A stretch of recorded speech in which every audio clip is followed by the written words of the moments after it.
Charging అయిపోతుందండి. నేను actually ఇక్కడ మన మీద కుట్రలు జరుగుతున్నాయి, కుతంత్రాలు జరుగుతున్నాయి. వేం నరేందర్ రెడ్డి, పొంగులేటి శ్రీనివాస్ రెడ్డి, వెండి వర్గం అంతా కలిసి కుట్రలు చేస్తున్నారు. దీంట్లో కడియం శ్రీహరి భాగస్వాములు, అందరూ వరంగల్ అందరూ భాగస్వాములు అండి. బసవరాజ్ సారయ్య, గుండు సుధారాణి వీళ్ళందరూ భాగస్వాములు. మీరు ఎటువంటి సంకోచం పెట్టుకోకండి. దయచేసి చెప్తున్నాను, కార్యకర్తలను కాపాడుకునే బాధ్యత కొండా దంపతులది, కొండా కుటుంబాన్ని.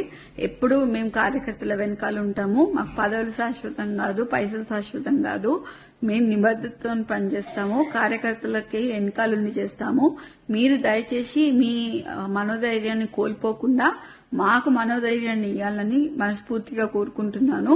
నేను మళ్ళీ లైవ్ లోకి వస్తానండి. ఇక్కడ చాలా అల్లరిగా ఉంది. చుట్టూ మొత్తం పోలీసుల ప్రహారీలో నేను ఉన్నాను. నేను ఇంట్లో ఒక్కదాన్నే ఉన్నాను. ఇప్పుడు అమ్మ కూడా లేదు, నాన్న లేడు, ఇక్కడ అమ్మ లేదు. నేను ఒక్కదాన్నే ఇంత పెద్ద ఇంట్లో ఒక పోలీసుల ప్రహారీ మధ్యలో ఉన్నాను. మేమేం తప్పు చేశామనేది కూడా తెలియట్లేదు. అసలు ఇంత కక్ష కట్టి బీసీ లీడర్లని మమ్మల్ని ఎందుకు ఇలా చేస్తున్నారు అనేది తెలియట్లేదు. మేం ఫైటర్స్, మీ అందరికీ తెలుసు. నేను ఎట్లాంటి ఫైటర్నో మీ అందరికీ తెలుసు. నేను ఈ సిచ్యువేషన్ ని డెఫినెట్లీ ఫైట్ చేస్తా. ఎందుకంటే చిన్నప్పటి నుంచి నేను ఫైట్ చేసి ఉన్నా. ఇవాళ కూడా నేను ఫైట్ చేస్తా. ఇవాళ కూడా ఎంతమంది పోలీసు వాళ్ళు వచ్చినా కూడా నన్ను ఎవరు ఏం బీకలేరు, ఏం చేయలేరు. నేను ఇక్కడనే ఉంటా.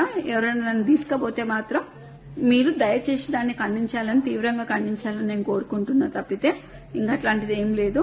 దయచేసి మీరందరూ మా అండ ఉంటారని చెప్పి నేను మీకు చెప్తాను. మాకు సపోర్ట్ చేయండి. మీకు మీ అండదండలో మీకు కంపల్సరీగా తోడుంటామండి. Thank you.